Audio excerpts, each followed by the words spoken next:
الحمدللہ رب العالمین الصلاۃ والسلام علی خاتم النبیین اما بعد فاعوذ باللہ من الشیطان الرجیم بسم اللہ الرحمن الرحیم۔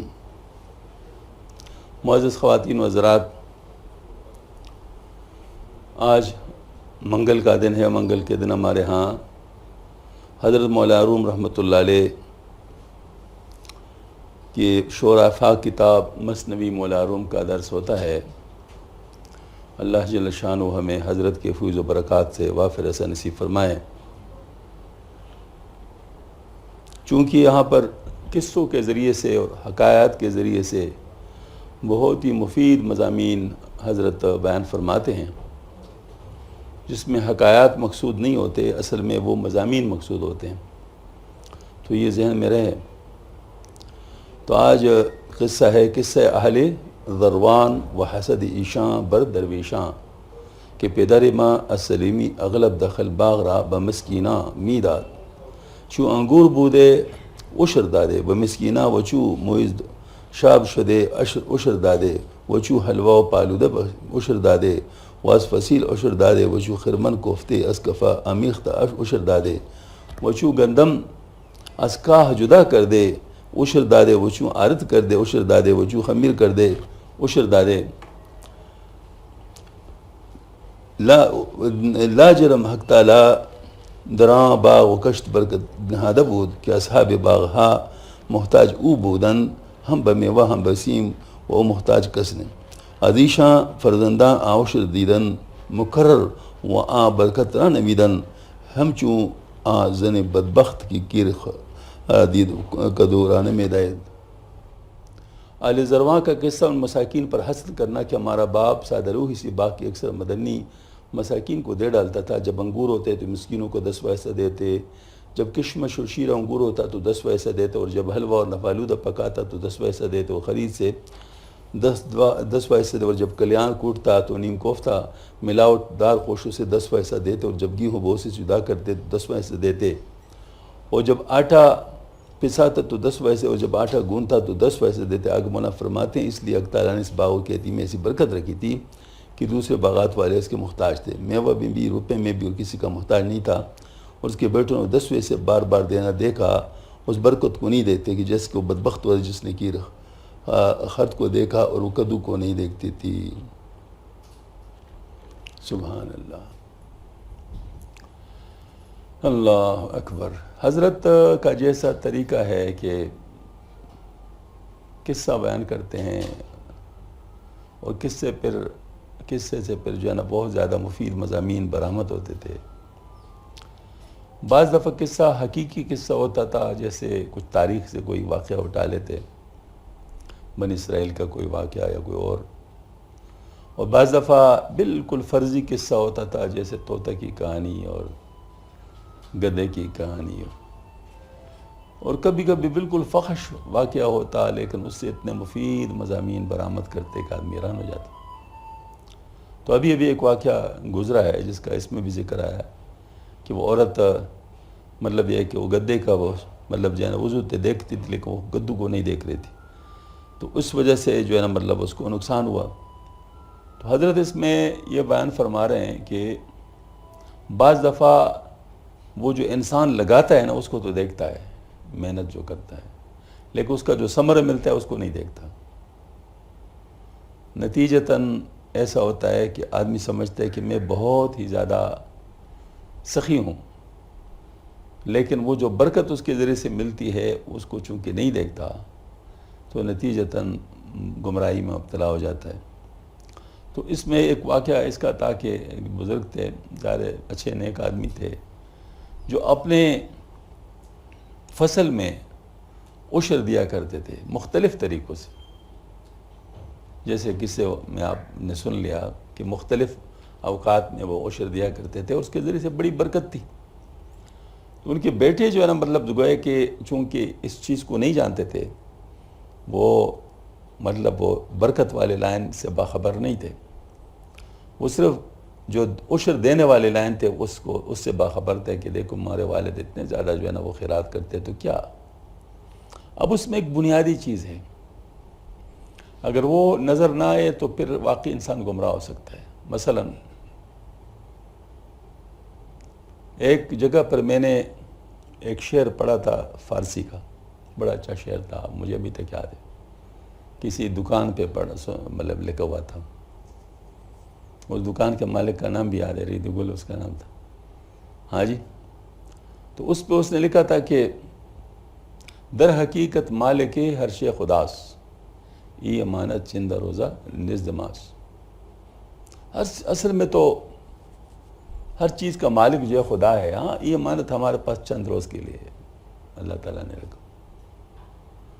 اب اگر مال انسان اللہ کا سمجھے تو پھر اس میں 10واں دینا کوئی انسان کو بوجھ محسوس نہیں ہوگا، کیونکہ مثال کے طور پر ہم لوگ مضاربت کرتے ہیں.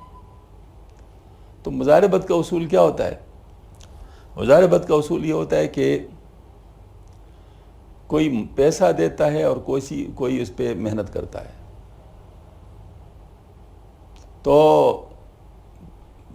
پھر اس پہ آپس میں تقسیم کر لیتے، آدھا آدھا کر لیتے نفع کو. تو پیسے والے کو پیسے کا نفع مل جاتا ہے، اور جو محنت کرنے والا ہے اس کو محنت کا نفع مل جاتا ہے. ہاں جی، اسی کو مطلب مضاربت کہتے ہیں، اور یہ جائز بھی ہے اور اس کا فائدہ بھی ہے. میں نے کم از کم خود اس کا تجربہ کیا ہے. تجربہ کرنے کے لیے میں نے کیا، ورنہ مجھے اس کی ضرورت نہیں تھی. ہمارے محلے کے ایک ساتھی ہیں، وہ کسی دکاندار کے ساتھ ملازم تھے. ان دنوں 3000 روپے ماہانہ پہ وہ جو ہے نا مطلب ملازمت کر رہے تھے. تو میں نے اسے کہا کہ چلو مضاربت کرتے ہیں آپ کے ساتھ، آپ اپنی بیٹھک میں دکان کھولیں، میں اس میں پیسے لگاتا ہوں 30,000 روپے، اور جو آپ کا نفع ہوگا تو 40% میرا ہوگا، 60% آپ کا ہوگا. میرا کم اس لیے ہوگا کہ آپ کے چونکہ بیٹھک اس میں استعمال ہو رہا ہے تو مزید آپ کا گویا کہ اس میں چیز استعمال ہو رہا ہے. تو 60% آپ کا، 40% میرا، اس پر ہمارا معاہدہ ہو گیا. اب جس وقت اس نے کام شروع کیا، 30,000 روپے سے دکان شروع ہوا، تو ہر مہینے وہ 2,500 مجھے دیتا تھا تقریباً، اور 3,500 روپے اس کو بچتا تھا، یعنی 6,000 روپے اس پہ نفع تھا. 6,000 روپے نفع تھا تو 2,500 مجھے دیتے اور 3,500. اب دیکھو 3,000 سے زیادہ اس کو مل گئے، اپنے گھر پر مل گئے نا، اپنے کام پہ مل گئے، کوئی ملازم تو تھا نہیں ہو. تو اس کو یہ فائدہ ہو کہ پیسے بھی زیادہ ملے، آرام بھی ہے، کام بھی ہے، سب کچھ ہے، اور مجھے بھی بیٹھے بیٹھے 2,500 مل گئے. اب 2,500 پر منتھ اگر ہے تو 12 مہینوں میں کتنے ہو گئے؟ 30,000 ہو گئے نا. تو 30,000 سال میں 30,000 پر، تو 100% نفع ہے. کوئی بینک 100% دے سکتا ہے؟ نہیں دے سکتا. یہ مطلب بالکل جیتا جاگتا ہوا آدمی اب بھی زندہ ہے، موجود ہے. ہاں جی، 100% نفع کے ساتھ ہمارا کام چلا تھا. تو یہ میں اس لیے میں نے واقعہ مطلب تجربہ میں نے کیا کہ مطلب اس پہ ساتھ ہوتا کیا ہے. تو یہ میں اس لیے عرض کر رہا ہوں کہ اس میں نفع ہوتے. اب دیکھو اللہ جل شانہ نے آپ کو پیسے دے دیے، یعنی مطلب یہ کیا، ظاہر جو کچھ آپ کے پاس وہ اللہ کا ہے. پھر صلاحیت بھی اللہ نے دی، وقت بھی اللہ نے دیا، توفیق بھی اللہ نے دی، ساری چیزیں اللہ کی ہیں، تم بھی اللہ کے ہو. آپ سے صرف 2.5%، 40 میں سے 1 مانگ رہا ہے.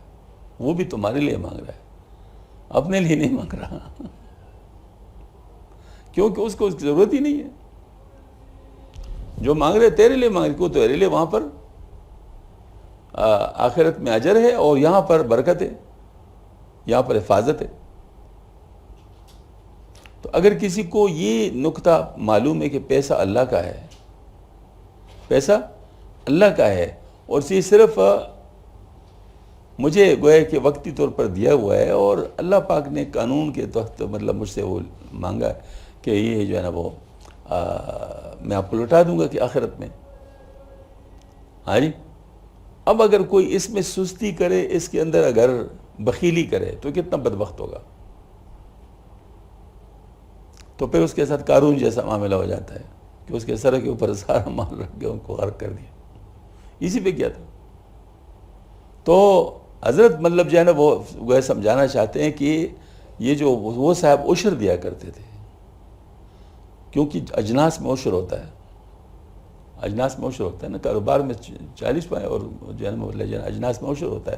تو چونکہ اجناس والے بات تھی، کھیتی باڑی کا مسئلہ تھا، تو اس میں عشر ہوتا ہے، تو وہ عشر دیا کرتا تھا، عشر وہ دیا کرتا تھا، کیوں بارانی زمین میں عشر ہوتا ہے. تو یہ حضرت فرما رہے ہیں کہ ان کے بیٹوں کو یہ پتہ نہیں تھا کہ برکت کہاں سے آ رہی ہے، لہٰذا وہ دیکھ رہے تھے کہ ہمارا 10واں وہ دیکھو غریبوں کو دے رہے ہیں، تو بہت زیادہ دے رہے ہیں. اب اس پہ سارے کے ساتھ جو لوٹایا جا رہا ہوتا ہے وہ اس کو نہیں دیکھتا. بود مرد صالح ربانی عقل کامل داشت پایا دانی. ایک مرد صالح رب کا بردہ تھا جو پختہ اور عاقبت اندیش عقل رکھتا تھا. عاقبت اندیش الفاظ بعض دفعہ ہم لوگ رٹ لیتے ہیں، سمجھتے نہیں ہیں. مثلا عاقبت اندیشی کا لفظ میرے خیال میں تقریباً سب لوگ جانتے ہیں، لیکن اس کا معنی کیا ہے یا اس کا مفہوم کیا ہے؟ عاقبت آخرت کے ساتھ متعلق ہے، یعنی آخرت میں کیا ہوگا ہمارے ساتھ، اس کو عاقبت کہتے ہیں. اندیشی یعنی آخرت میں اس پر کیا ہوگا یہ جو جانتا ہو اس کو عاقبت اندیش کہتے ہیں. وہ جو نہیں جانتا اس کو کہتے ہیں ناعاقبت اندیش. ہاں جی، اس لیے اکثر میں کہتا ہوں نا کہ ہمارے بہت سارے الفاظ بڑے اچھے ہیں، لیکن ہمیں اس کا مفہوم ہی نہیں معلوم ہوتا.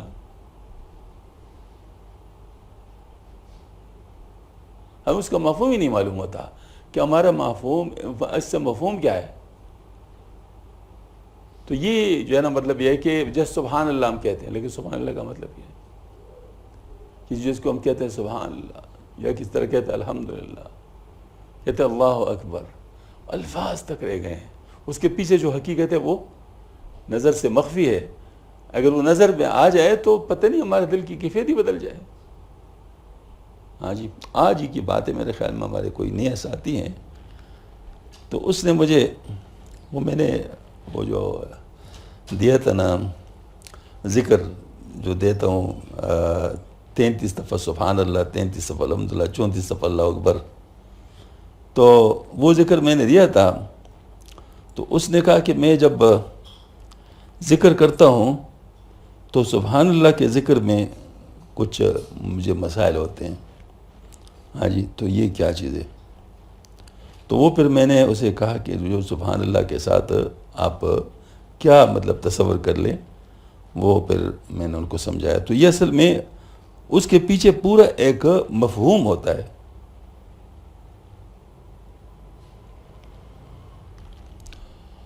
یہ اس میں مجھ سے پوچھا تھا کہ تسبیح فاطمہ کے دوران اللہ اکبر الحمدللہ پر تحسدیدار کر پاتا ہوں، لیکن سبحان اللہ کے دوران کچھ کنفیوژن کا شکار ہوتا ہوں کہ توجہ اپنی کوتاہیوں پر رکھنی ہے یا اللہ تعالیٰ کے پاکی پر، کیونکہ مثلا بندہ کے لیے تو کبر تباہی ہے، لیکن اس کی توشانی کبریائی ہے، رہنمائی فرمائی. جزاک اللہ. کافی سینئر آدمی ہیں.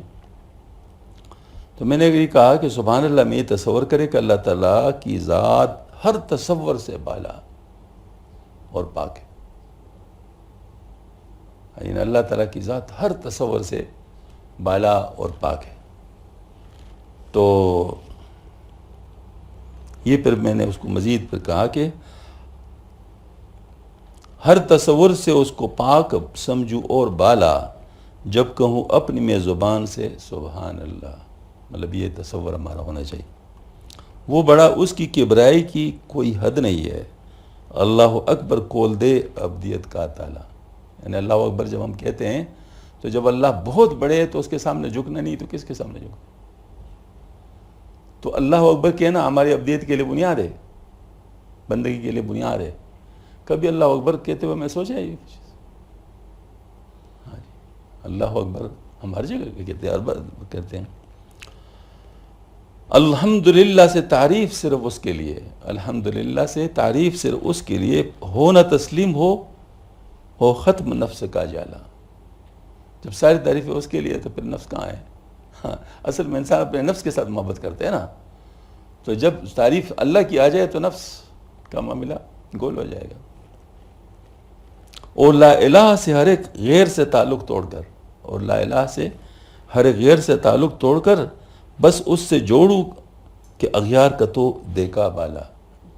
مطلب صرف اس کے ساتھ تعلق کیا کہ اغیار کے ساتھ میں نے بہت تعلق کر کے دیکھا، اس سے مجھے کیا فائدہ ہوا، اس سے تو نقصان ہی ہو رہا ہے. لا حول لا قوت الا باللہ کہہ کر میں جھک جاؤں اس کی طرف جس نے مجھ کو ہے پالا. لا حول ولا قوت الا باللہ. اس میں ایک کلمہ، تیسرے کلمہ کہنا سبحان اللہ والحمدللہ ولا الہ الا اللہ اکبر ولا حول ولا قوت الا باللہ العظیم. شکر اس رب کا جس نے مجھ کو کیا پیدا شبیر، اچھے تقویم میں اس نے میرا سانچہ ڈالا. لقد خلقنا الانسان فی احسن تقویم ثم رددناه اسفل سافلین. تو یہ میں اس لیے اکثر میں اس پہ بات کرتا رہتا ہوں کہ کاش جو الفاظ ہم عمومی طور پر کہتے ہیں اس کی حقیقت ہمارے ساتھ دل میں آ جائے، تو یہ الفاظ ہمیں کہیں سے کہیں پہنچا دیں. یہ صرف الفاظ کے کہنے تک بات نہ ہو، بلکہ الفاظ کے سمجھنے اور الفاظ کے مطابق اپنے آپ کو ڈالنے کی بات ہو. تو یہ مطلب بات ہے، مطلب جہن ہو جاتا. وہ اکثر ایک بات عرض کرتا رہتا ہوں کہ بھئی بات یہ ہے، مجھ سے ایک بار دفعہ کسی نے کہا کہ معوذتین جو صورتیں ہیں، کیا اس کے ہوتے ہوئے جادو سے بچنے کے لیے کوئی اور تدبیر کرنی چاہیے، جادو یا کوئی ٹونے یا اس قسم کی چیزوں سے؟ میں نے کہا نہیں. انہوں نے کہا پھر کیوں لوگ کرتے ہیں، اس سے کیوں فائدہ نہیں ہوتا؟ میں نے کہا اس لیے کہ قرآن میں صرف یہ 2 صورتیں نہیں ہیں. قرآن میں تو پورا پورا قرآن ہے نا. اب باقی قرآن کی طرف تو آپ نے پیٹ کیا ہوا ہے،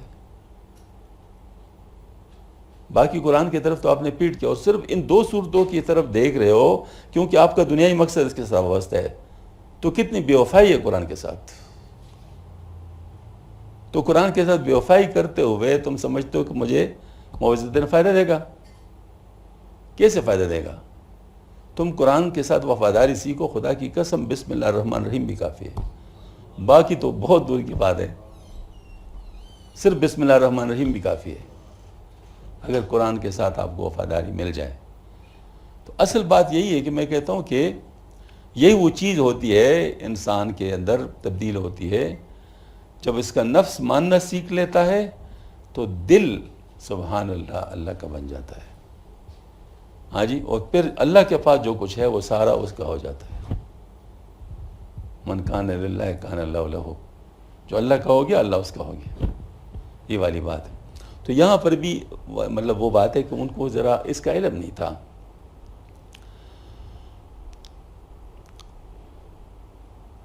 درد ہی زرواں بنزدیک کہ یمن شور اندر صدق وہ خلق حسن. زروان کے گاؤں میں جو یمن یعنی صنعاء کے نزدیک ہے وہ خیرات اور خوشخلقی میں مشہور تھا. کعبہ درویش بودے کوئی او آمدندے مستمندہ سوئی او. اس کا کوچہ محتاجوں کے لیے کعبہ تھا، غمگین لوگ اس کے پاس آتے تھے، غمگین لوگ اس کے پاس آتے تھے.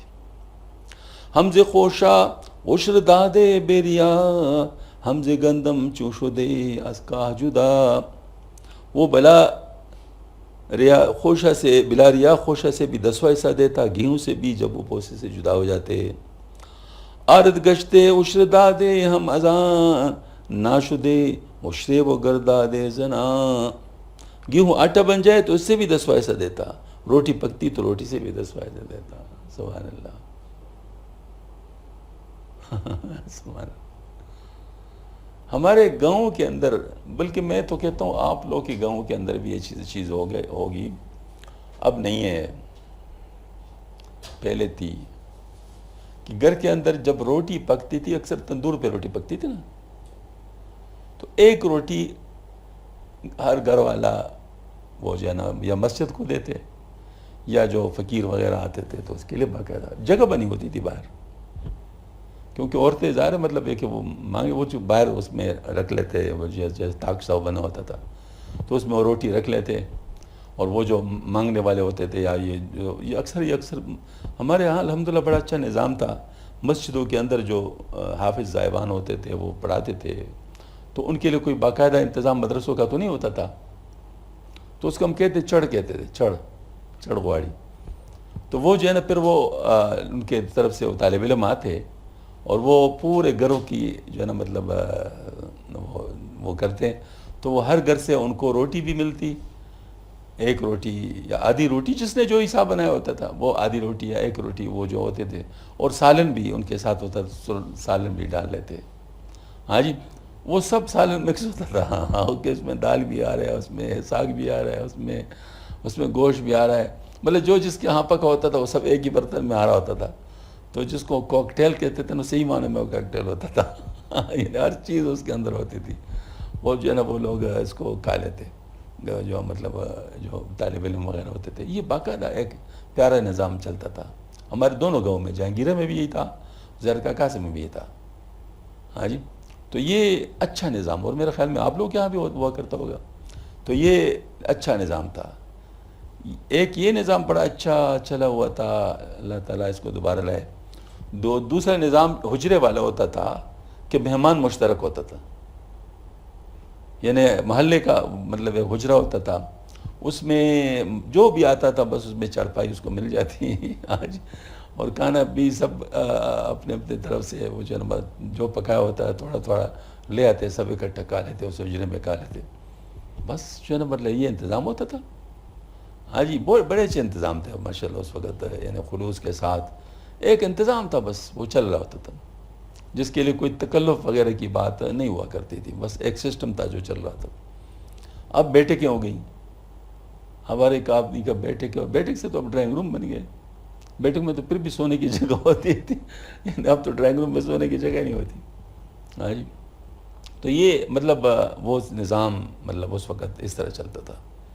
تو یہاں پر بھی وہ فرما رہے ہیں کہ ان کا باقاعدہ جو جگہ تھی وہ غمگینوں کی جگہ تھی، جو غمگین ہوتے ہیں۔ ہمارے گاؤں کے اندر ایک صاحب تھے، اللہ تعالیٰ ان کی مغفرت فرمائے، درجات بلند عطا فرمائے، حاجی ادم خان صاحب رحمۃ اللہ علیہ، بہت مالدار آدمی تھے، لیکن ان کے ظاہری جسم سے کوئی پتہ مالداری کا نہیں چلتا تھا، بالکل یعنی عام سادہ لباس میں ہوتے تھے، لیکن جب کبھی خیر کے موقع پہ خرچ کا وقت آتا سب سے آگے ہوتے، مسجد میں اگر پنکھے لگوانے ہیں یا کوئی کام شروع ہے یا کسی غریب کا کوئی مسئلہ ہے، اس کو قرض کا مسئلہ ہے، تو حاجی ادم خان صاحب رحمۃ اللہ علیہ مطلب ان کا جو ہے نا مطلب یہ ایسا ہوتا تھا، آخر وقت میں پورے فیملی کو حج کرایا اور فوت ہو گئے، مطلب یہ مطلب ہوتے بعض لوگ ماشاءاللہ دے یعنی با حوصلہ لوگ ہوتے ہیں، مطلب جو ہے نا تو ان کا حوصلہ بھی ماشاءاللہ ہوتا۔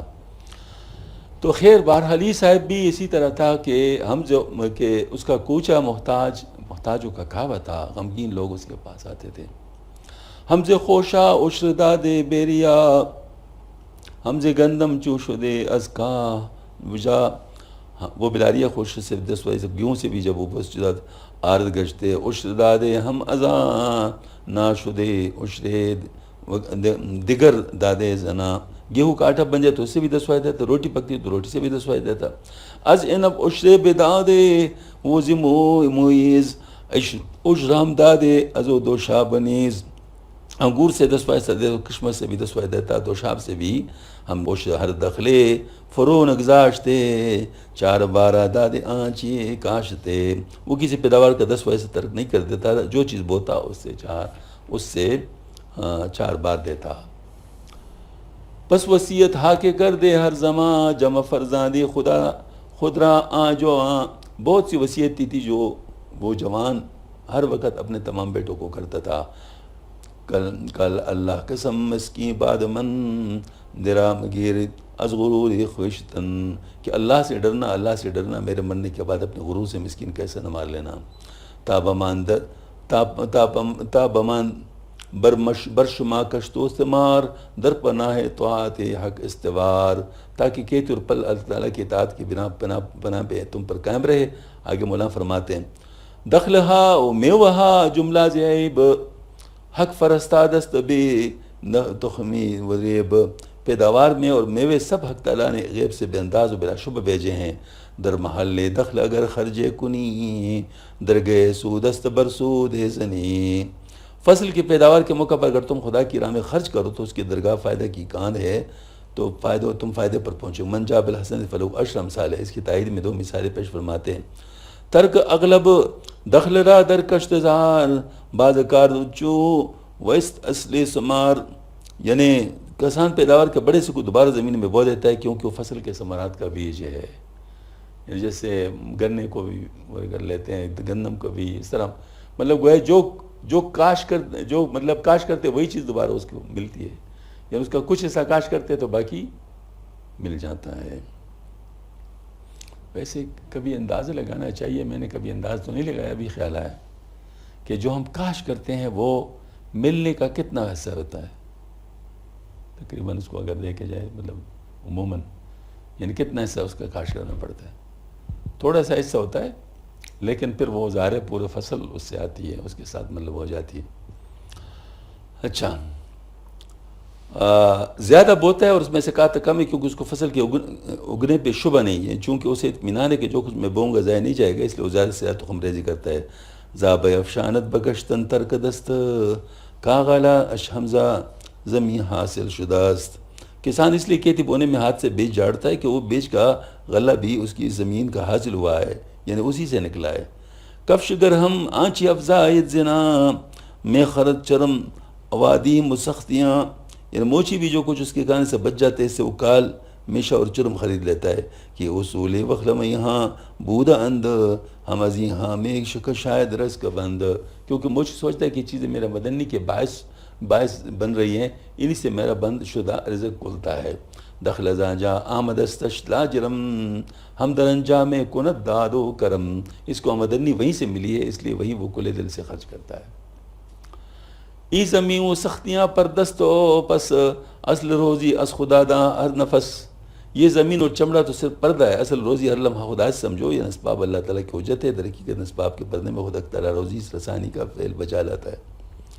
یعنی اگر ایک انسان گاڑی چلا رہا ہے اور گاڑی سے جو کما رہا ہے وہ اگر گاڑی پہ خرچ نہیں کر رہا اس کا کچھ حصہ، تو کچھ عرصے میں وہ گاڑی بہت جلدی یعنی مطلب ہو جائے گی ختم ہو جائے گی. جیسے اس کو بر وقت تیل نہیں دیتا، بر وقت اگر وہ اس کی ریپیئر نہیں کرتا تو مسائل وہ بڑھتے جاتے ہیں، تو پھر اس میں نقصان زیادہ ہو جاتا ہے. تو اگر وہ اس کی کمائی سے گاڑی پہ خرچ کر رہا ہے تو اس کا مطلب ہے کہ وہ گاڑی کو بچا رہا ہے. تو اسی طریقے سے اللہ کے راستے میں جو خرچ کر رہا ہے وہ اصل میں اپنے آپ کو بچا رہا ہے، یعنی اپنے مال کو بچا رہا ہے. ہاں جی، مطلب اس کا اللہ تعالیٰ نے وہ ایک انتظام جو کیا ہے اس انتظام سے فائدہ نہیں اٹھا رہا. دیکھو یعنی یہ چیزیں ہمارے سامنے ہو رہی ہے نہیں ہو رہی، اس میں حضرت نے کوئی اپنی طرف سے بات کی ہے؟ ہمارے سامنے یہ ساری چیزیں ہو رہی ہیں، لیکن اس نظر سے کبھی ہم نے دیکھا ہے؟ اس نظر سے کبھی نہیں دیکھا. تو اس کا مطلب ہے کہ یہی چیز ہوتی ہے، یہ اللہ والوں کی بات یہی ہوتی ہے کہ اللہ والے ان چیزوں کو آپ کے سامنے لاتا ہے جو آپ کے روزمرہ کی چیزیں ہوتی ہیں، لیکن اس انداز سے آپ کے سامنے لاتا ہے کہ آپ اس سے فائدہ حاصل کریں. اور آپ مطلب یہ ہے کہ جو موت کے بعد آپ کو چیزیں نظر آئے گی وہ آپ کو موت سے پہلے نظر آ جائیں تاکہ آپ کچھ کام کر سکیں، یہ بات ہوتی.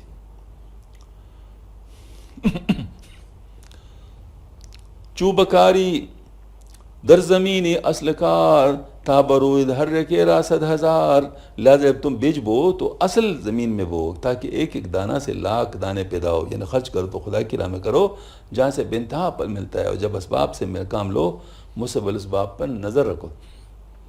گیر مکنو تخمرا گر کاشتی در زمین کش سبب پنداشتی، چود سا سالے نرو ید چوکنی جس کے درلا بہ دعا سر برزنی. اگر تم نے بیچ بویا تو میں نے مانا کہ ایسی زمین میں بویا کہ جس کو تم رزق کا سبب سمجھتے ہو، لیکن جب 2-3 سال کچھ پیدا نہ ہو تو کیا کرو گے سوائے اس کے کہ ظاہری خود دعا میں سر مارو. آخر اب بھی تو اس کی بارگاہ کی طرف رجوع کرنا پڑا.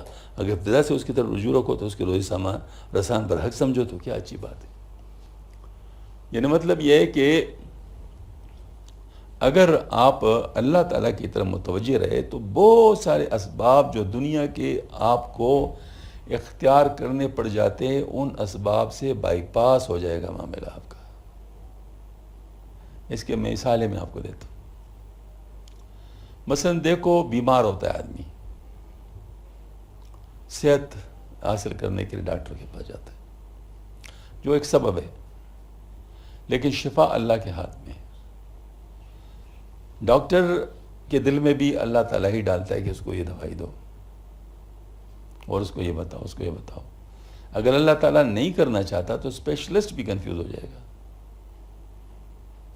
صحیح بات پہ نہیں پہنچ سکے گا. لہذا آپ کے لیے معاملہ کمپلیکیٹ سے کمپلیکیٹر ہوتا جائے گا، کچھ بھی ہو سکتا ہے.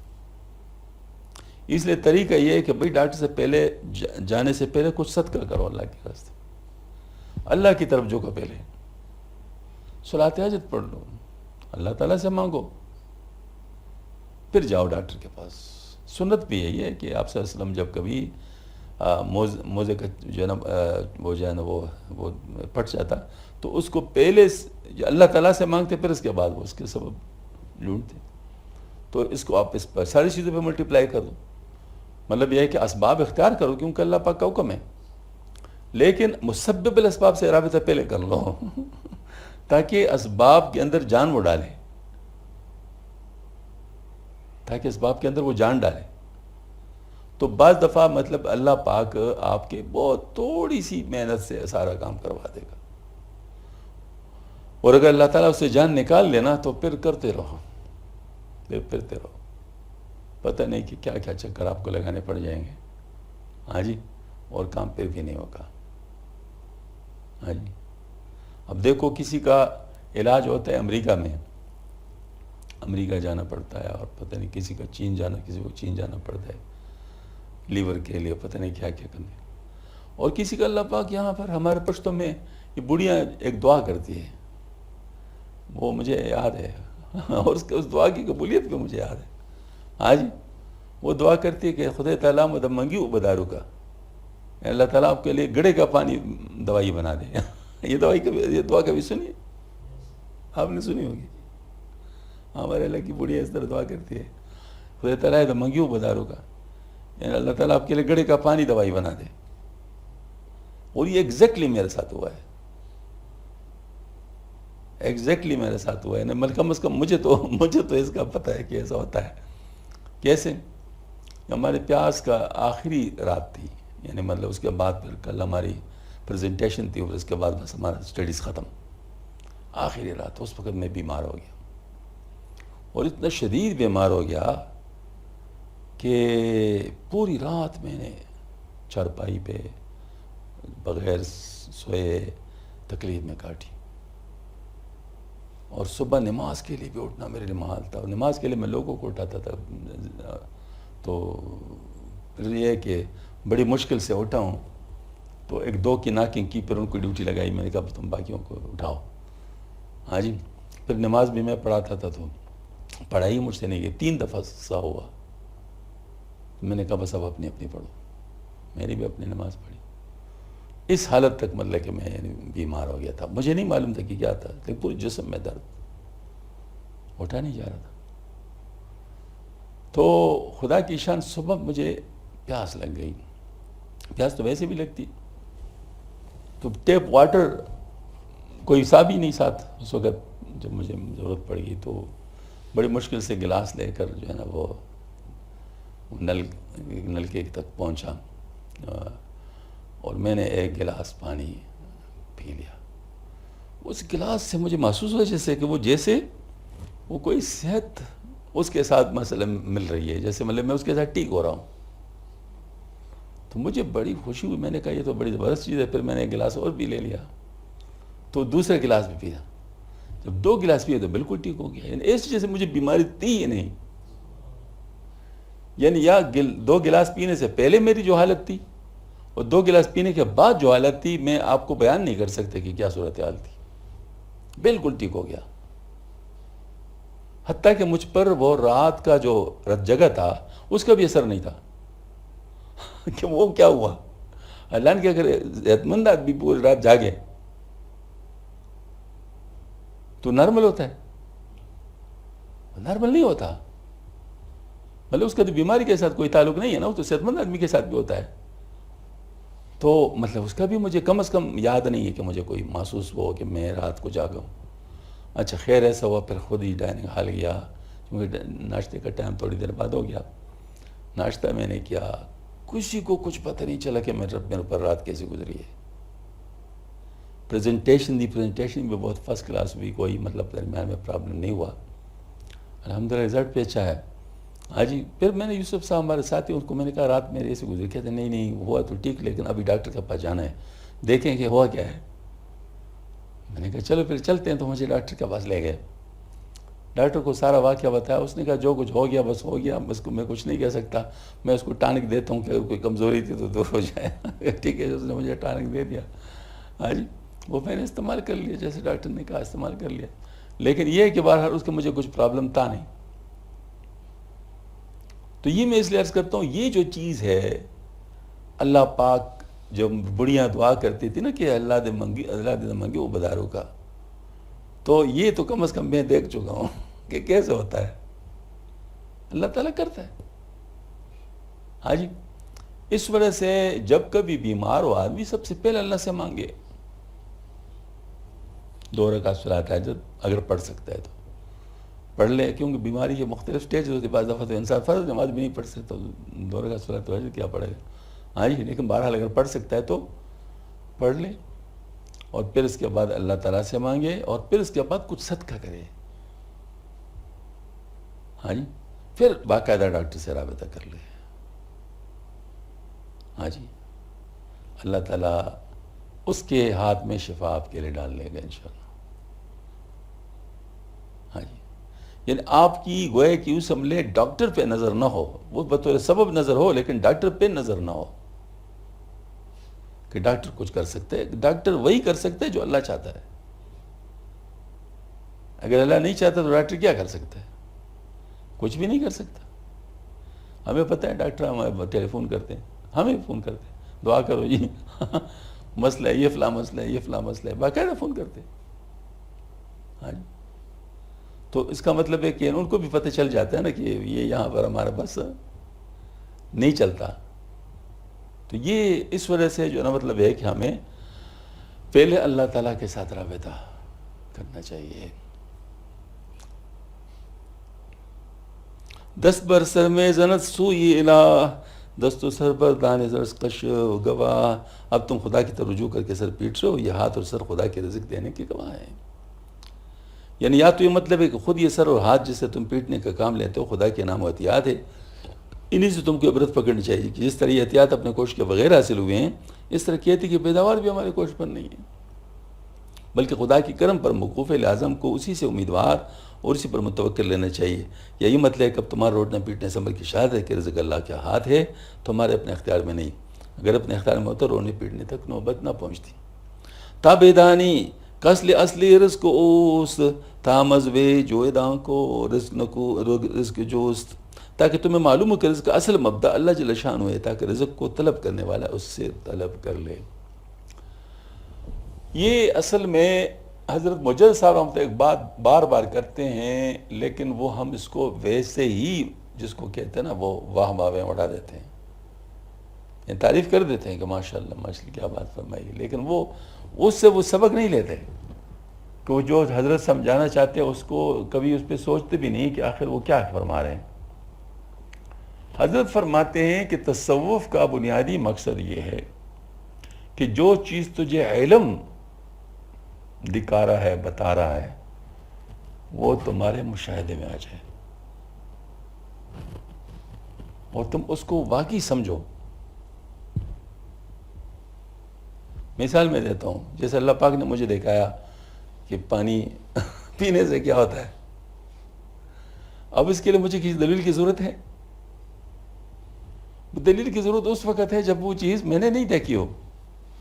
کہتے آفتاب دلیل آفتابس، سورج کا دلیل، اگر سورج نظر آ رہے تو آپ کیا ثابت کریں کہ سورج ہے؟ بھائی ثابت کی کیا بات ہے، سامنے سورج نہیں ہے، اس کو کیا کہوں میں؟ ہاں جی، تو مطلب جب آپ کو اللہ تعالیٰ دکھا دے وہ چیز تو آپ کو پھر پتہ چل گیا اس کا آپ کے لیے کسی چیز کے اس طریقے سے مطلب بعض دفعہ اللہ تعالیٰ کسی چیز میں نقصان کرواتے ہیں، وہ نقصان کروانا بھی اس کی نعمت ہوتی ہے تاکہ آپ کو چیز نظر آ جائے کس چیز سے نقصان ہوتا ہے۔ جس طرح آپ کو فائدہ سمجھ میں آنا چاہیے اس طرح نقصان کا بھی سمجھ میں آنا چاہیے کہ نقصان کس چیز سے ہوتا ہے۔ اگر آپ کو نقصان نہ ہو تو آپ کو کیسے سمجھ میں آ جائے؟ ہاں جی، تو اس کا مطلب یہ ہوا کہ یعنی تصوف کا بنیادی مقصد کیا ہے؟ وہ جو قرآن میں بتایا گیا ہے، جو حدیث میں بتایا گیا ہے، وہ جو علم ہے وہ آپ اس کو دیکھ لیں، آپ اس سے گزریں، یعنی جو علم الیقین ہے وہ آپ کا حق الیقین بن جائے. مطلب یہ ہے کہ وہ اس کے لیے آپ کو کسی دلیل کی ضرورت نہ ہو. ہاں جی، آپ کو کسی دلیل کی اس کی ضرورت نہ ہو. جیسے علی کرم اللہ فرماتے تھے کہ اگر ہمیں جنت اور دوزخ دکھا بھی دیا جائے تو ہمارے ایمان میں ذرا بر بھی اضافہ نہیں ہوگا، کیونکہ پہلے سے ان کو حاصل تھی وہ چیز. ہاں جی، تو یہ مطلب گویا کہ بنیاد. تو اصل بات یہی ہے کہ ہمیں اس طرح ہی، جیسے میں ابھی تھوڑی دیر پہلے عرض کر رہا کہ سبحان اللہ کہتے تو ہیں میں، لیکن سبحان اللہ ہے کیا اس کو جانتے نہیں ہیں کہ سبحان اللہ ہے کیا. اس طرح الحمدللہ ہم کہتے ہیں لیکن الحمدللہ ہے کیا اس کی حقیقت نہیں جانتے. اس طرح اللہ اکبر، اس طرح لا الہ الا اللہ، لا حول ولا قوت الا باللہ العظیم، جس کو جنت کے خزانوں میں سے ایک خزانہ بتایا گیا ہے. اب کیوں بتایا گیا؟ آخر اس کے اندر کچھ ہے نا، اس کے اندر کچھ ہے، وہ کچھ ہے آپ کو سمجھ آ جائے، نظر آ جائے، معلوم ہو جائے. ہاں جی، وہ پھر آپ کا ایک زندگی کا ایک حصہ بن جائے. تو یہ مطلب بنیادی ہے. رزق ازوے جو مجو از زید و امر مست ازوے جو مجو از بنگ و خمر. رزق اسی سے طلب کرو، زید امر سے طلب نہ کرو، حیرت اور مستی اس سے تلاش کرو، بنگ و شراب سے تلاش نہ کرو. ہاں جی، یہ بعض دفعہ جو نعمتیں ہیں جن سے انسان سمجھتا ہے کہ مجھے بڑی خوشی ہوگی، اللہ تعالیٰ وہ ساری نعمتیں دے دیتے لیکن خوشی چھین لیتے. ایسا ہوتا ہے، وہ ساری نعمتیں دے دیتے ہیں جس سے خوشی حاصل ہوتی ہے لیکن خوشی اس کو حاصل نہیں ہوتی. اور بعض لوگ ان میں سے کوئی چیز بھی نہیں دیتے لیکن خوشی دے دیتے ہیں. اب کامیاب کون ہے؟ ان میں سے کوئی بھی چیز نہیں ملتی جو جس کو لوگ خوشی کا ذریعہ سمجھتے ہیں. بس یہ اے سی لگا ہوا ہے، ہم سمجھتے ہیں واقعی اگر اے سی گھر میں ہو تو کتنا مزہ ہوگا. ہاں جی، اچھا صوفہ سیٹ ہے، مطلب پردے ہیں، وہ یہ ہے وہ ہے، شان شوکت ہے، نوکر ہے چاکر ہے، ساری چیزیں، یہ سب خوشی کی چیزیں ہیں، یہ سب خوشی کی چیزیں ہیں. لیکن بہرحال لوگوں کو دیکھا ہے کہ ساری چیزیں ہوتے ہوئے وہ خوش نہیں ہوتے. بعض لوگ ایسے ہوتے ہیں جن کے پاس کچھ بھی نہیں ہوتا اور وہ ایسے خوش ہوتے ہیں کہ آپ ان کے ساتھ بیٹھ کر آپ خوش ہو جائیں گے. یعنی آپ ان کے ساتھ بیٹھ کر خوش ہو جائیں گے، وہ دوسروں میں خوشی بانٹتے ہیں. تو یہ تو اللہ تعالیٰ دکھاتے ہیں نا، قدرت ہے اللہ تعالیٰ کی کہ اللہ تعالیٰ ایسا دکھاتے ہیں. ورنہ پھر یہ ہوتا ہے کہ آدمی یعنی تو اب اگر یہ چیز ہم مان لیں کہ خوشی اللہ تعالیٰ کی مخلوق ہے، میں اللہ کی خوشی کو سامنے رکھوں کہ اللہ خوش ہو جائے، تو میرا خوش کرنا اللہ تعالیٰ کے لیے کون سا مشکل کام ہے؟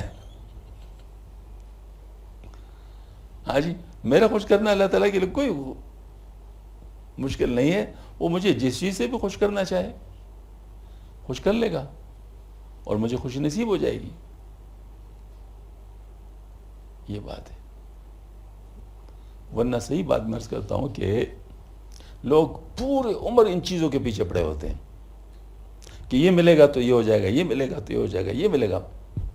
حتیٰ کہ یہ جو دفتروں میں جو پوسٹ ہوتے ہیں، ہر بڑے پوسٹ پہ نظر ہوتی ہے، جب میں یہ ہو جائے گا تو پھر سب کچھ مل جائے، جب یہ ہو جائے گا تو سب کچھ اور ملتا رہتا ہے اور پھر بھی خوش نہیں ہوتا. پروموشن ہوتی رہتی ہے لیکن وہ چیز نہیں ملتی. اس کا سب سے زیادہ جو مظاہرہ ہے وہ انتہائی جو مالدار ممالک ہیں، خوشحال ممالک ہیں، وہاں اس کا سب سے بڑا مظاہرہ ہوتا ہے کہ وہاں کے لوگ خودکشیاں کرتے ہیں. مجھے بتاؤ ایسے لوگ خودکشیاں کیوں کرتے ہیں؟ آپ اسٹیٹسٹک نکالے پورے دنیا کی کہ آیا غریب ملکوں کی خودکشیاں زیادہ ہے یا مالدار ملک کی خودکشیاں زیادہ ہے؟ نکالے اسٹیٹسٹکس، معلوم ہو جائے گا. ہاں جی. اب وہاں خودکشی کیوں ہوتی ہے وہ بتاتا ہوں. وہاں خودکشی اس لیے ہوتی ہے کہ ہر نعمت کے پیچھے انسان بھاگ رہا ہوتا ہے کہ میں خوش ہو جاؤں گا، تسلی ہو جائے گی، اطمینان ہو جائے گا. آگے جب وہ ملتی ہے تو نہیں ملتی، پھر اس سے اگلے پہ نظر ہوتی ہے پھر نہیں ملتی، پھر اس سے اگلے پہ نظر ہوتی ہے پھر نہیں ملتی، پھر اس سے اگلے پہ نظر ہوتی ہے پھر نہیں ملتی. اب وہ جب پیک پہ پہنچ جائے پھر بھی نہیں، وہ تو کیا کرے؟ پھر کیا کرے؟ اس وقت وہ مایوس ہو جاتے ہیں زندگی سے. کہتے ہیں بھی زندگی تو بوجھ ہے، کیوں مطلب اس کو ہم پالیں؟ ہاں جی.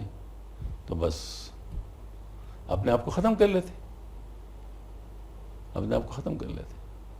یہ اصل میں یہ بہت بڑا المیہ ہے. چیزوں کی کثرت جو ہے یہ انسان کو کس حد تک مایوسی کی طرف لے جاتا ہے وہ آپ اندازہ نہیں کر سکتے. اور ہم لوگ سمجھتے ہیں کہ چیزوں کی کثرت ہوگی تو ہم خوش ہو جائیں گے. اس وجہ سے کہ ہم لوگ اس کی حقیقت نہیں جانتے. اگر حقیقت جان رہے ہوتے، اچھا پھر میں آپ کو بات بتاؤں، آپ اللہ کے لیے سب کچھ چھوڑے نا، اللہ تعالیٰ آپ کے ساری چیز آپ کے قدموں میں ڈال دے گا. مولانا قاسم نانوتوی رحمۃ اللہ علیہ مسجد میں بیٹھے، ایک صاحب آئے، وہ جو ہے نا وہ ان کے ہاں جو نواب ٹائپ لوگ ہوتے تھے نا، وہ کیا ہوتا تھا، ایک تیل ایسا ہوتا تھا، وہ اس میں اکثر وہ شفیہ وغیرہ اس طرح وہ گفٹ کرتے. وہ لائے جی مطلب جی قبول فرمائے. میں بھائی مجھے معاف کر، میں اس قابل نہیں ہوں، معذرت کی. اب حضرت کی طبیعت ایسی تھی کہ ان پہ جبر پہ تو کوئی کچھ نہیں کر سکتا تھا. سمجھ گئے کہ بھئی اب ناممکن ہے اس کو دینا. تو جاتے جاتے حضرت کی جوتیوں میں وہ اس طرح گھسیڑ لی. جب آئیں گے حضرت تو اس میں پیر ڈالیں گے تو اس میں ہم شاید قبول فرما لیں.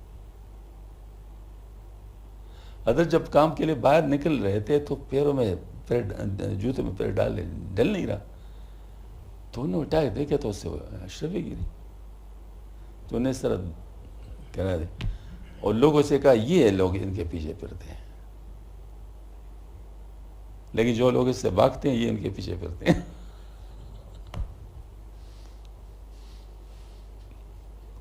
ہاں جی. یہ جو لوگ اس کے پیچھے بھاگ رہے ہیں یہ اس مطلب ان کے پیچھے وہ، لیکن جو لوگ اس سے بھاگ رہے ہیں وہ یہ پھر ان کے پیچھے پھرتے ہیں. یعنی اس کی مثال سائے کی طرح ہے. سائے کے پیچھے بھاگو تو سائے آگے ہو تم پیچھے، اور سائے سے بھاگو تو تم آگے سائے پیچھے، تمہارے پیچھے پیچھے آئے گا. تو یہ اصل میں بات یہ ہے کہ اگر ہم اللہ کے بن جائیں تو یہ اللہ کی ساری خدائی، وہ تو اس کو تو ضرورت نہیں ہے. صحیح. ہاں جی. وہ جتنا بھی تجھے دے دے اس کے لیے کیا مشکل. اچھا. منعمی ذو خات از گنج و مال نست از وی خان از ام و خال. خوشحالی اس سے چاہو نہ کہ خزانے اور مال سے. خوشحالی اس سے چاہو نہ کہ خزانے اور مال سے. مدد اس سے چاہو نہ کہ چچا اور ماموں سے. آکے وزی ہاں بخواہی ماندن ہی کرا خواہی دندم خواندن. آخر تم ان سب سے الگ رہ جاؤ گے، ہائے اس وقت کس کو بلاؤ گے؟ اس وقت تو کوئی بھی تیرے پاس نہیں آ سکے گا. ہاں. ایدم اور ارخوان باقی رابما تا تو باشی وارث ملک جہاں. اس وقت تم اس کو پکارو اور باقی کو چھوڑو تاکہ دنیا بھر کی سلطنت کا مالک بن جاؤ. یعنی جب آخر میں اور کوئی ساتھ نہیں دے گا اور صرف ذات خدا پر بھروسہ کرنا پڑے گا تو بہتر ہے کبھی سے اس پر اپنا بھروسہ رکھو.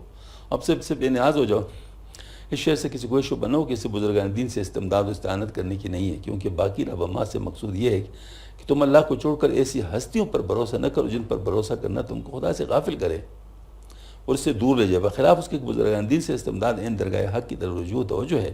چنانچہ توڑی آگے جا کر خود مولانا فرماتے کہ دنیائی دوستوں کے تیلے سے نکلو اور سچا ابدی دوست تلاش کرو، اور وہ اللہ ہے یا اللہ کا بندہ۔ سبحان اللہ۔ یہ ایک امریکن میوزیشین مسلمان ہوا تھا،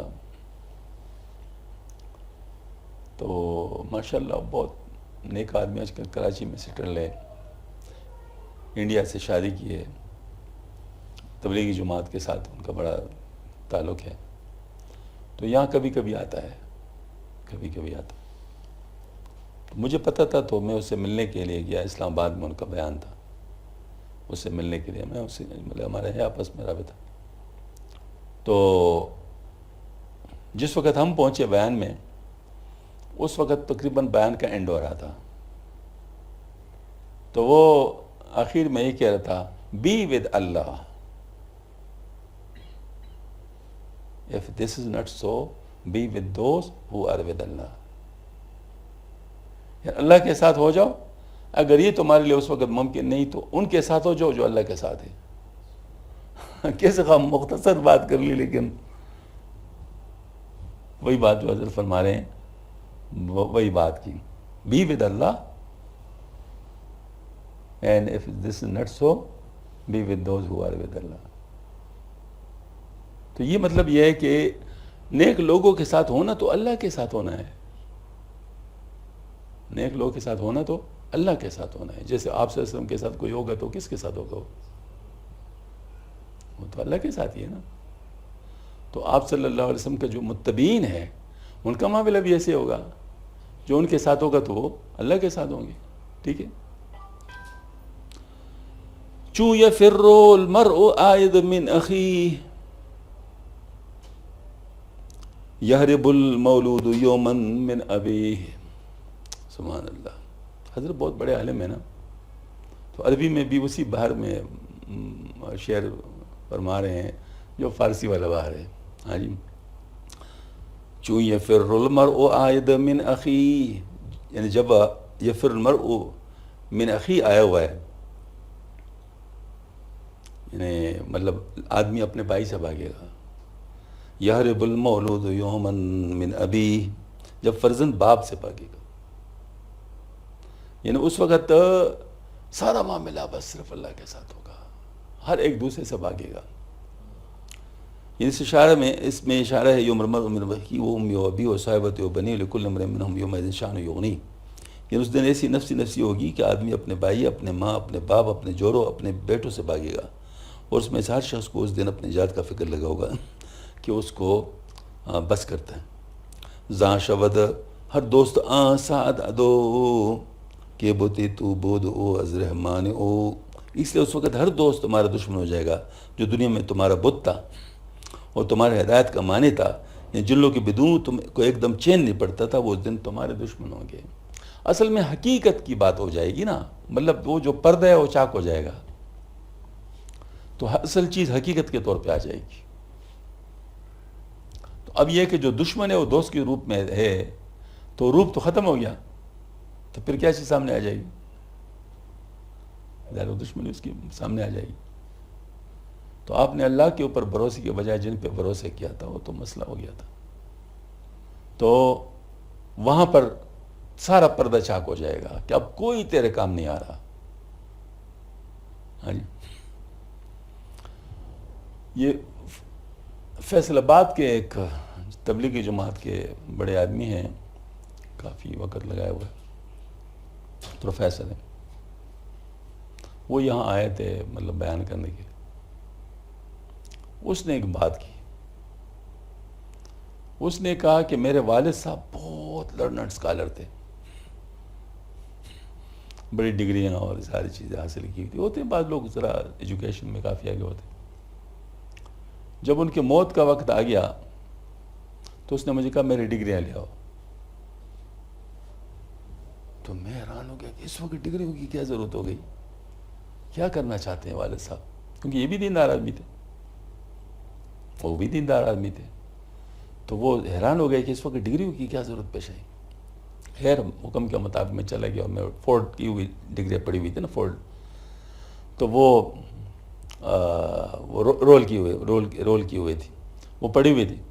تو میرا کر ان کو دی تو اس نے کول دی، ان کو دیکھا اور کہا بیٹا لے جاؤ، ابھی میرے کسی کام کی نہیں. اصل میں یہ میسج وہ ڈیلیور کرنا چاہتا، بیٹا اب یہ لے جاؤ، ابھی میرے کسی کام کی نہیں.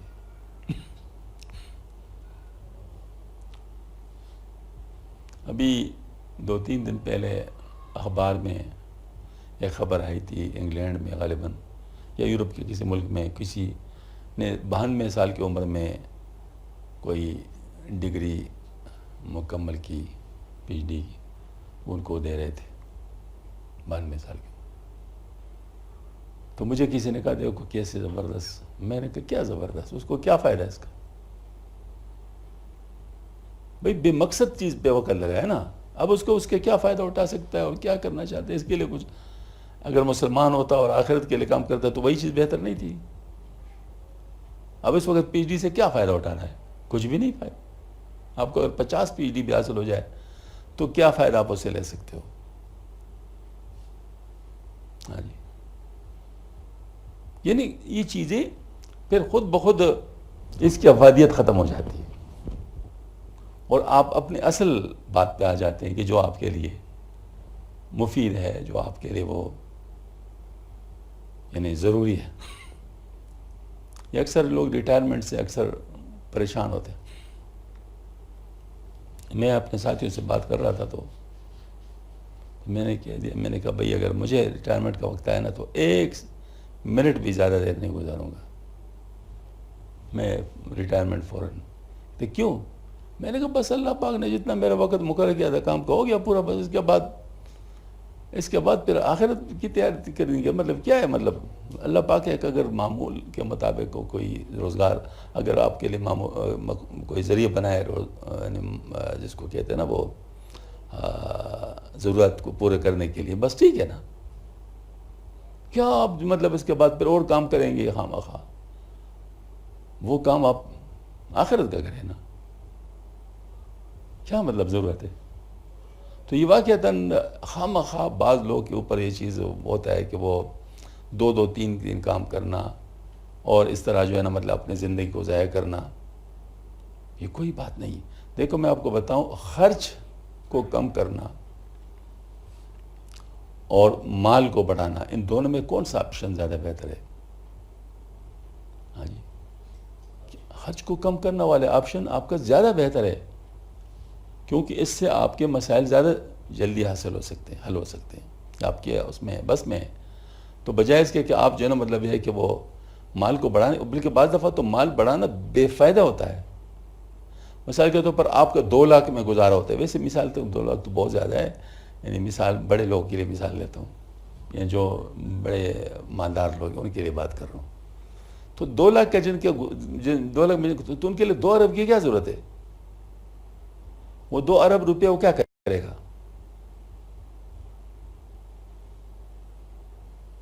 ہاں جی. میں آپ کو اس کا ایک واقعہ سناؤں. اللہ کی شان ہے، اللہ تعالیٰ کا فضل ہے. یعنی اس وقت تو میں مراقبہ کا نام بھی نہیں جانتا کہ مراقبہ بھی کوئی چیز ہوتی ہے، یا بچپن کی بات ہے، لڑکپن کی بات ہے، جو بھی ہے اس وقت ایگزیکٹلی مجھے یاد نہیں. اس وقت جو ہوا تھا میں اب سمجھتا ہوں کہ وہ مراقبہ تھا، لیکن اس وقت مجھے مراقبہ کا نام بھی نہیں آتا تھا کہ مراقبہ بھی کوئی چیز ہوتی ہے. میں نے تصور کر لیا کہ میں دنیا کا سب سے بڑا مالدار آدمی ہوں، مجھ سے زیادہ مالدار کوئی نہیں ہے. بس تصور میں تو آدمی ہر کوئی بن سکتا ہے. ہاں جی. اب میں نے فیصلہ کیا کہ اب میں اپنے مال کو کیسے لگاؤں گا. تو ناجائز تو کر نہیں سکتا تھا، وہ تو گناہ ہے. تو ظاہر جائز کرنا تھا، تو جائز کرنے کے لیے میں اپنے مال کو کہاں لگاؤں؟ میں نے کہا چلو سب کے لیے آپ گھر بنائیں. چلو جی گھر بنائے، شروع کیا، گھر بن گئے. پھر میں نے کہا چلو جی اب کھانے پینے کا بندوبست کرو ان کا. تو کھانے پینے کا بندوبست کیا. ہسپتال بنا دیے، مدرسے بنا دیے، مسجدیں بنا دی، گاڑیاں چلوا دی مطلب وہ جو کچھ یعنی خیر کا کام ہو سکتے سارے میں نے ان کے تصور میں کر لیا. اب تھوڑا سا میں پیچھے ہو گیا کہ اب دیکھو کہ میں نے حاصل کیا کیا. یہ سارا کام تو ہو گیا نا، اب میں نے حاصل کیا. تو پتہ چلا کہ میں نے حاصل کیا کہ اب میں سمجھوں گا کہ سارے میرے گھروں میں رہ رہے ہیں سارے میرے کاریں ہیں، سارے میرے کپڑے پہنے ہوئے ہیں، سارے میرے اسپتالوں میں مطلب ان کا علاج ہو رہا ہے، سب میرے مسجدوں میں نماز پڑھ رہے ہیں. تو اس سے بہتر نہیں تھا کہ میں سمجھوں کہ اللہ پاک کے گھروں میں رہ رہے ہیں، اللہ پاک کے کار ہیں، اللہ پاک کپڑے پہنے ہوئے اللہ تعالیٰ کے مسجدوں میں ہیں. یہ سوچ زیادہ بہتر نہیں ہے؟ میں نے کہا پھر میں کیا کروں، کس لیے کماؤں، کس لیے کماؤں. اب دیکھیں اللہ کی شان کے میرے ذہن میں یہ بات ڈالی کہ خرچ کرنا نیک کام کے لیے، اس کا یہ نتیجہ ہے. تو بری چیزوں کے لیے خرچ کرنے کا کیا بات ہوگی؟ یہ اچھی چیزوں کے خرچ کرنے کا یہ نتیجہ ہے کہ غیر ضروری اپنے آپ کو مشغول نہ کرو، کہ غیر ضروری اپنے آپ کو مشغول نہ کرو. جب یہ اچھے کاموں کی نتیجہ یہ ہے تو برے کاموں کا مطلب اس کا نتیجہ کیا ہوگا؟ شراب و کباب پہ اگر لگائیں گے آپ، رنڈیوں پہ لگائیں گے، پتہ نہیں کن کن چیزوں پہ آج کل جو پیسے لگتے ہیں، اگر ان پر ہوگا تو وہ تو اپنے لیے آگ ہی کمانے والی بات ہے. اور یہ میں آپ کو بات بتاؤں کہ جو بھی طاقت انسان کو ملتی ہے، جو بھی ذریعہ انسان کو ملتا ہے، اس کے ساتھ یہ خواہش بھی ملتی ہے کہ اس کو اپنے نفس کے خواہش کے لیے استعمال کرے. مثلا زیادہ مالدار ہو گیا تو اس پیسے کو شو کرنا بھی ضروری ہوگا. جیسے عورت کے پاس زیور ہو تو زیور دکھانا بھی ضروری ہو جاتا ہے نا، کسی نہ کسی بہانے مطلب اس کو دکھانا پڑتا ہے. کپڑے ہیں تو اس کو بھی دکھانا ضروری ہو جاتا ہے. ہاں جی. تو اس طرح وہ جو طرف والی جو بات ہے وہ کم از کم اس کے ساتھ اٹیچ ہے. تو پھر کیا ہوگا؟ پھر نقصان اس کا کیا ہوگا؟ ظاہر ہے آپ کس عالم سے کس عالم میں جا رہے ہیں.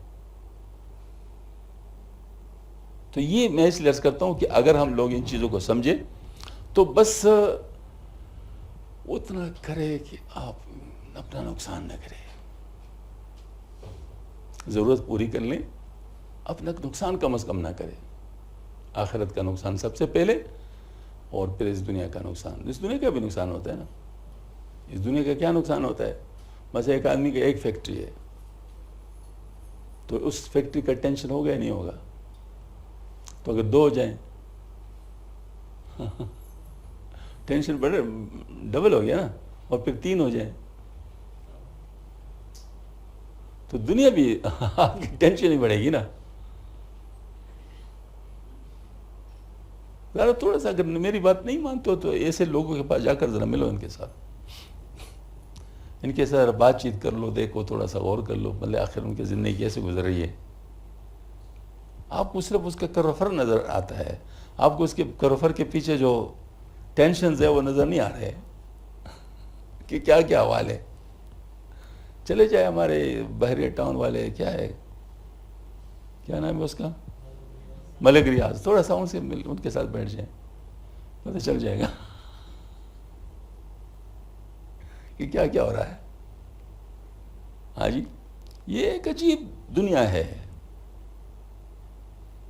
جس پہ یہ بات کھل جائے وہ اس کو بہت سخت وہ سمجھتا ہے کہ بھئی یہ تو دور ہو جائے گی.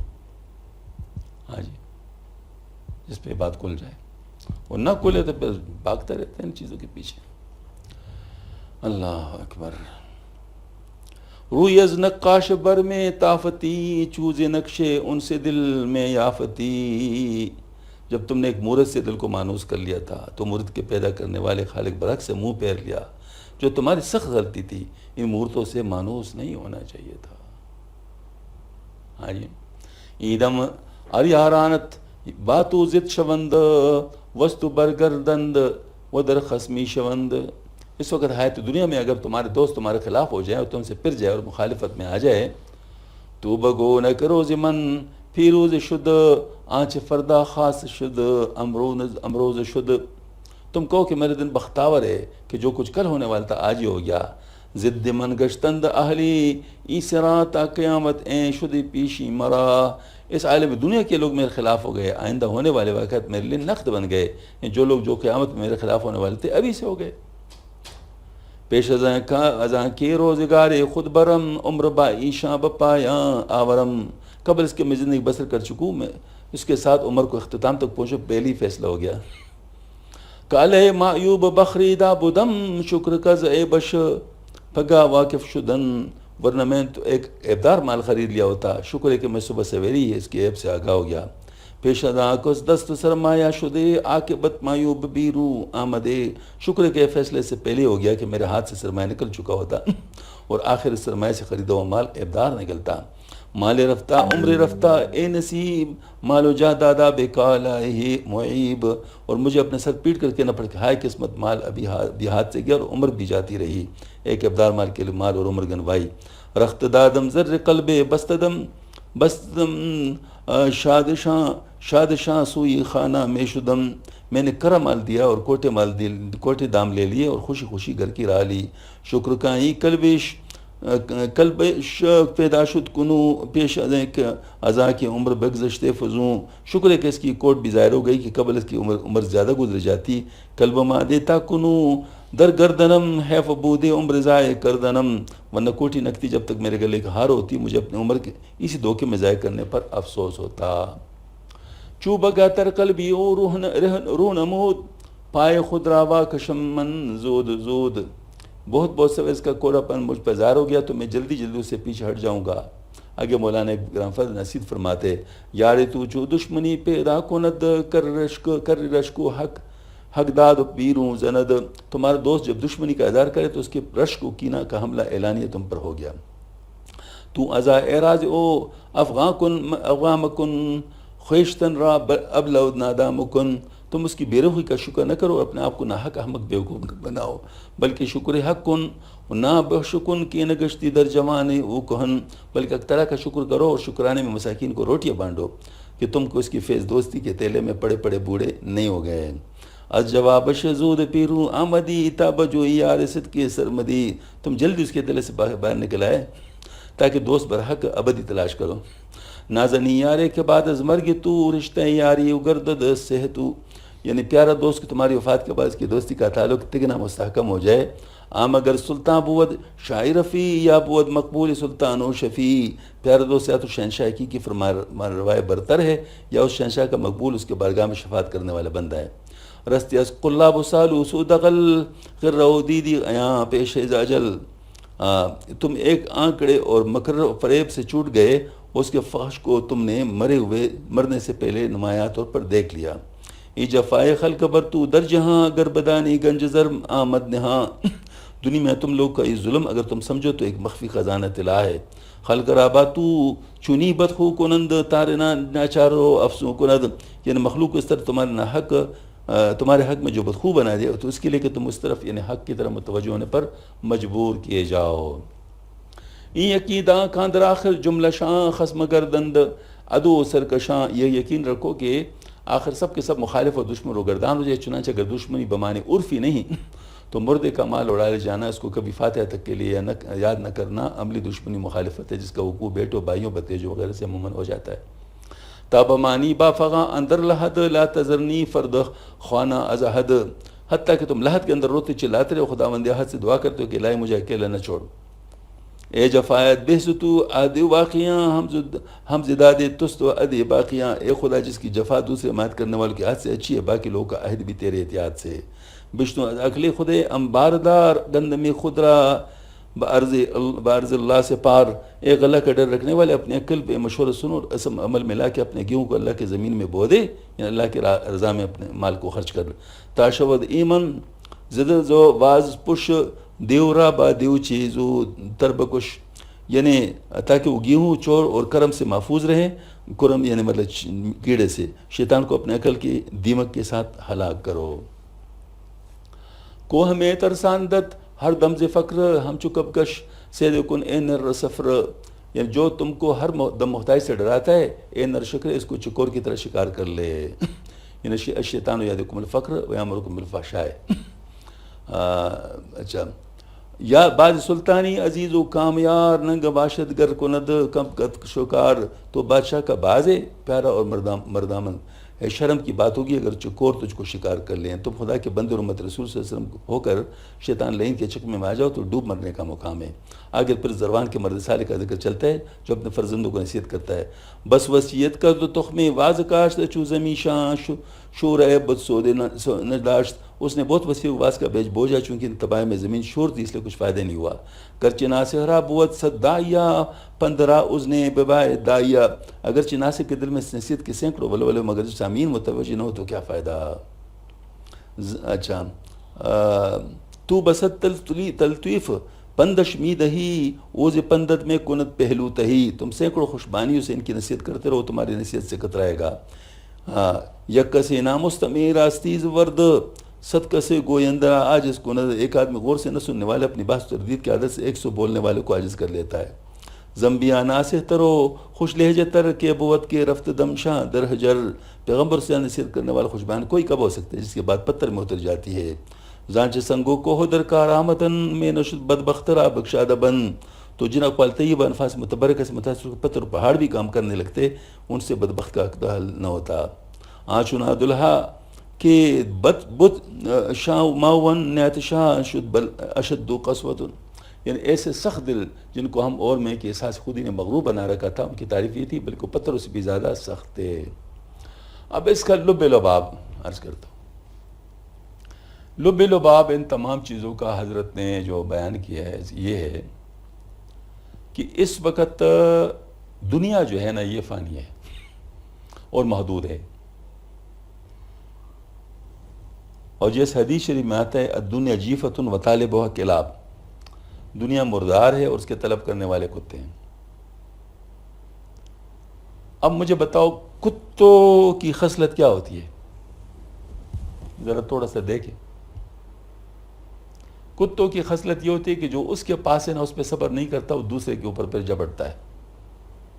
ہاں جی، وہ جیسے مشہور واقعہ ہے نا کہ وہ دریا میں اس نے دیکھا کہ اپنے شکل کو کہ اس کے منہ میں وہ گوشت کا ٹکڑا تھا نا، تو اس نے اس کے اوپر وہ کیا مطلب جو ہے نا کہ وہ مجھ سے چھین لو، یعنی وہ کیا بونکا تو ٹکڑا اس کے منہ سے گر گیا.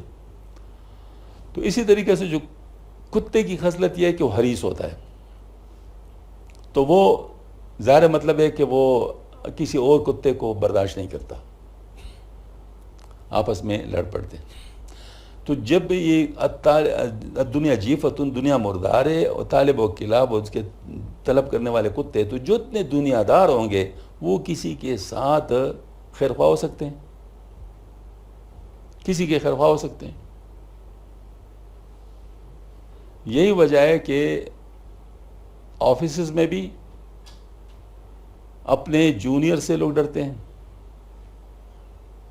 کہ کسی وقت مجھے خراب کرے گا اپنے فائدے کے لیے. کاروبار میں بھی اپنے ساتھیوں سے ڈرتے ہیں نہیں ڈرتے. سیاسی لوگ بھی اپنے سیاسی لوگوں سے ڈرتے ہیں.